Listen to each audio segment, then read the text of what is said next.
Hello दर्शकों, welcome to tales of book. ज़्यादातर लोगों को ओवर थिंकिंग करने की आदत होती है, किसी एक चीज़ को लेकर बहुत ज़्यादा सोचना और केवल सोचते ही रहना। आप साल की शुरुआत में गोल्स या रेजोल्यूशन बनाते होंगे, मगर ईमानदारी से बताएं कि साल के आखिर तक उनमें से कितने गोल्स को आप कंप्लीट कर पाते हैं? 1, 2 या कुछ भी नहीं। कभी सोचा है कि ऐसा होता क्यों है? क्योंकि समय के साथ हम कुछ चिंताओं और परेशानियों में ऐसे उलझ जाते हैं कि इनके चक्कर में जो हमने साल के शुरुआत में तय किया था वो धीरे धीरे भूल जाते हैं। चलिए आज हम एक famous personality development expert Gary John Bishop की हाईएस्ट सेलिंग किताब unfuck yourself, get out of your head and into your life के बारे में बात करते हैं। ये किताब सीधे से शब्दों में जीवन में सक्सेस पाने के 9 आसान से स्टेप्स बताती है। गैरी इमोशंस या थॉट्स पर सोचते रहने के बजाय उन पर एक्शन लेने में बिलीव करते हैं। अगर कुछ हासिल ना हो तो लोगों की आदत है परिस्थिति या दूसरे इंसान पर दोष डाल देना या फिर खुद के डिसीजन पर डाउट करना। इसलिए गैरी उन लोगों को बहाने बंद और काम चालू करने की सलाह देते हैं। आइए इन 9 स्टेप्स को डिटेल में समझते हैं। अगर आप चैनल पर नए हैं तो चैनल को सब्सक्राइब करना ना भूलिएगा, क्योंकि हम ऐसे ही अमेजिंग बुक्स की समरी इस चैनल पर लाते रहेंगे। चलिए जानते हैं। Number 1, take first step. काफी लोग अपनी जिंदगी में वो मुकाम हासिल नहीं कर पाते जिनके वो दिन रात सपने देखते हैं। ऐसा इसलिए होता है क्योंकि वो अपना पहला कदम उठाने से डरते हैं। वो सेल्फ डाउट करते हैं कि उनमें वो जरूरी स्किल्स नहीं है। वो ये नहीं सोचते कि स्किल्स किसी में पैदा होते ही नहीं हैं, उन्हें सीखना पड़ता है, मेहनत करनी होगी, तब जाकर वो स्किल आपके पास होगी। इसके लिए ज़रूरी है कि आप पहला कदम उठाएं। अगर अपना बिजनेस शुरू करना चाहते हैं लेकिन आपको इसके बारे में कुछ भी पता नहीं है, तो आप बिजनेस स्कूल में एडमिशन लेकर या मजे हुए बिजनेसमैन की राय लेकर पहला कदम उठाएं। इस बात पर जरूर ध्यान दें कि स्किल्स को कभी भी सीखा या अपग्रेड किया जा सकता है, वो आपके गोल में रुकावट नहीं बननी चाहिए। Number 2, refuse to lose. कभी भी हार ना माने। क्या आपको पता है कि आपके दिमाग में एक दिन में लगभग 50,000 विचार आते हैं? अगर आप शुरू से ही अपने दिमाग में नेगेटिव की जगह पॉजिटिव विचार डालेंगे, खुद से बोलेंगे कि मैं हार नहीं मानूंगा, तो आपका ब्रेन इसके लिए एक्टिव हो जाएगा और आपको जीत की तरफ ले जाएगा। सिर्फ ब्रेन को समझाना और पॉजिटिव सोचना काफ़ी नहीं है। इसके लिए आपको सबसे पहले अपने गोल्स को छोटे हिस्सों में बांटकर उन पर प्रतिदिन कुछ एक्शन जरूर लेना चाहिए। हाँ, मुश्किलें तो जरूर आएंगी, इसलिए आपको हड़बड़ी ना करते हुए उन्हें ठंडे दिमाग से सुलझाना होगा। डेली इन गोल्स पर कुछ काम करने से आप सही ट्रैक पर रहेंगे और आप अपने गोल से भटकेंगे नहीं। जैसे बिजनेस में भी आप धीरे धीरे आगे बढ़ें, पहले प्लानिंग करें, जानकारों और एक्सपर्ट्स की सलाह लें, कैपिटल जमा करें। ऐसे छोटे छोटे स्टेप्स लेकर ही आप अपने बिजनेस को ग्रो कर पाएंगे। यदि बिजनेस के पहले दिन ही आपका गोल तुरंत प्रॉफिट कमाना होगा तो शायद ही आप सफल हो पाएंगे। इसलिए रियलिस्टिक गोल्स सेट करें।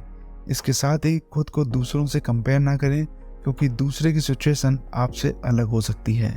Number 3, think differently about problems. कुछ लोगों को अपनी जिंदगी में सिर्फ प्रॉब्लम्स नजर आती हैं, दूसरों की लाइफ मजेदार लगती है।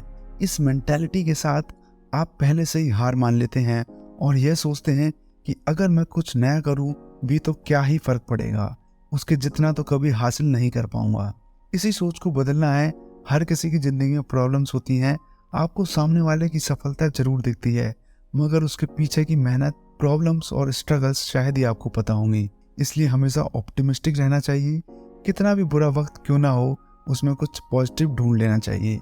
प्रॉब्लम्स के साथ साथ लाइफ में कुछ अच्छी चीज़ें भी होती हैं, उन पर फोकस करें। ह्यूमन मेंटालिटी होती है प्रॉब्लम्स को पहले देखने की, जिससे हमारा दिमाग और बॉडी नेगेटिव तरीके से प्रभावित होते हैं। इसलिए आज से यह बोलना और सोचना बंद करें कि आपकी लाइफ में सिर्फ प्रॉब्लम्स ही हैं। हो सके उतना उस प्रॉब्लम को सॉल्व करें। इसी ऑप्टिमिस्टिक एटीट्यूड यानी आशावादी विचार से आप सब कुछ ठीक कर सकेंगे। Number 4, don't try for secure things. हम लाइफ में, रिलेशनशिप्स में, यहाँ तक कि काम में भी सेफ्टी ढूंढते हैं, यानी कुछ ऐसा जिसमें ज़्यादा रिस्क ना हो और ज़िंदगी आसानी से कटे।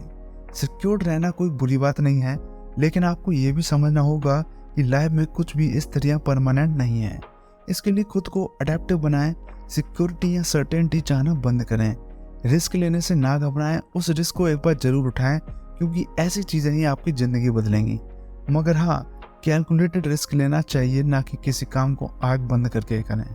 जैसे अगर आप कंपनी शुरू करना चाहते हैं तो पहले छोटे बिजनेस से स्टार्ट करें। इससे आपको लोगों का रेस्पॉन्स पता चलेगा, जिससे आपको फ्यूचर में स्टार्टअप या कंपनी संभालने में भी बहुत आसानी रहेगी। Number 5, stop trying to control your thoughts. बुरे विचारों को दिमाग में ना लाने के चक्कर में कई बार हम अपने क्रिएटिव थॉट्स को भी कंट्रोल करते हैं, जिससे हमारी क्रिएटिविटी पर रोक लगती है। गैरी कहते हैं कि हमारे विचार उतने ही हानिकारक हो सकते हैं जितने दूसरे लोगों के विचार। इसलिए हमें अपने लक्ष्यों को पूरा करने के रास्ते में कभी भी इन विचारों को बीच में आगे नहीं देना चाहिए। हमारे विचार यह तय नहीं करते कि हम सफल हैं या असफल, ये तो हमारे एक्शंस हैं जिससे सफलता तय होती है। इसलिए अपने थॉट्स को रोकने के बजाय उन्हें एनालाइज कीजिए कि कौन से थॉट्स पर एक्शन लिया जा सकता है, क्या वो दुनिया को बदलने की ताकत रखते हैं। कई बार हम सेल्फ डाउट के चक्कर में इन थॉट्स को दिमाग से हटा देते हैं। इसलिए अपने वियर्ड थॉट्स को समझने की कोशिश करें। हो सकता है उनसे आपको एक यूनिक आइडिया मिल जाए जिससे पहले कभी भी किसी ने ना किया हो। Number 6, replace jealousy, lust and desire with change. इंसान स्वभाव से इमोशनल प्राणी होता है। हमारी इच्छा और एक्शन इस बात पर निर्भर करते हैं कि हम कैसा फील कर रहे हैं। पॉजिटिव इमोशन से हमें आगे बढ़ने की ताकत मिलती है और नेगेटिव इमोशंस हमारी प्रोडक्टिविटी को कम कर देते हैं। हम लोगों की क्रिटिसिज्म को बुरा मानने लगते हैं, हमें गुस्सा आने लगता है। लेकिन गैरी कहते हैं कि गुस्सा होने के बजाय हमें यह जानना चाहिए कि सामने वाले ने हमें क्रिटिसाइज क्यों किया। इसे कंस्ट्रक्टिव फीडबैक कहते हैं। अगर सच में हमारे आइडिया में कोई कमी है तो हमें उसे सुधारना चाहिए। इससे आपका आइडिया और भी स्ट्रांग हो जाएगा। किसी की सक्सेस को देखकर जेलस फील होना काफ़ी कॉमन है। हम ये सोचने लगते हैं कि दूसरा हमसे ज़्यादा सक्सेसफुल कैसे हो गया। उनकी सक्सेस के बारे में नेगेटिव सोचने की बजाय हमें ये एनालाइज करना चाहिए कि उसने सक्सेस कैसे हासिल की, कौन सा रास्ता अपनाया। हमें उनसे ईर्ष्या नहीं बल्कि उनसे प्रेरणा लेनी चाहिए और ये सोचना चाहिए कि अगर उसे सक्सेस हासिल हुई है तो मुझे भी एक ना एक दिन जरूर मिलेगी। Number 7, remember previous successes. क्या आपने फुर्सत से कभी ये सोचा है कि जो भी आज तक आपने हासिल किया है वो कैसे किया, उसके लिए कितनी मुश्किलें उठानी पड़ी? नहीं, कभी नहीं सोचा। इसलिए गैरी का मानना है कि हमें अपनी पिछली सफलता को याद रखना चाहिए। कैसे निरंतर प्रयास करते रहने से आपने सफलता हासिल की। हमारी स्ट्रगल का सबसे बड़ा ऑब्स्टेकल है हमारा खुद पे सेल्फ डाउट और कंफ्यूजन।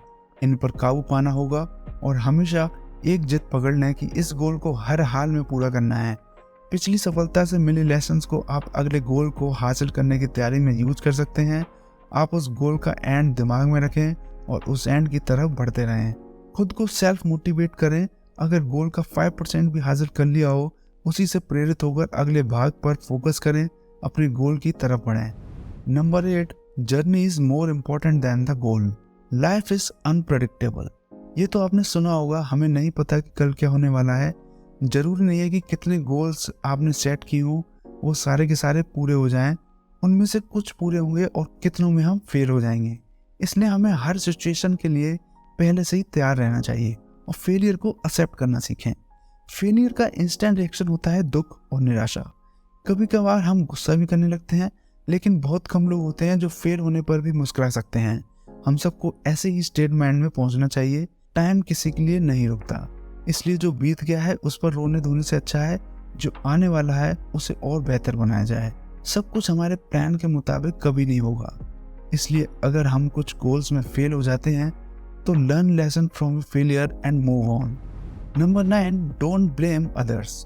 अपनी गलतियों के लिए किसी और को कसूरवार ठहराना बहुत आसान होता है, लेकिन आदमी की भलाई इसी में है कि वो अपनी गलतियों की जिम्मेदारी लेना सीखे। ज़्यादातर लोग फेलियर के लिए दूसरों को ब्लेम करते हैं और ऐसा इसलिए क्योंकि हम खुद को परफेक्ट मानते हैं और हम सोचते हैं कि गलती मानने से और उसकी जिम्मेदारी लेने से हम छोटे हो जाएंगे। इन दो कारणों की वजह से लोग गलती करने से बचना चाहते हैं, इसलिए वे कोई नया काम करने का रिस्क ही नहीं लेते और उनकी लाइफ में कभी ग्रोथ नहीं होती। याद रखें, your mistakes are the best teacher. Book में लास्ट में ऑथर ने 2 तरीके बताए हैं जिनसे आप असली फ्रीडम हासिल कर सकते हैं, फिर चाहे वो पैसे की हो या टाइम की। इसलिए मेरी गुजारिश है कि आप इस बुक को एक बार विस्तार से जरूर पढ़ें। इसे पढ़ने के लिए आप डिस्क्रिप्शन बॉक्स में दिए गए लिंक पर क्लिक कर सकते हैं। चैनल को सब्सक्राइब करना ना भूलें और अगर वीडियो पसंद आए तो लाइक, कमेंट और शेयर जरूर कीजिएगा। अगर पसंद नहीं भी आई तो अपने सुझाव नीचे कमेंट में ज़रूर दीजिएगा, जिससे हम और बेहतर हो सकें। तो मिलते हैं अगली वीडियो में एक और नई बुक समरी के साथ। Thanks for watching.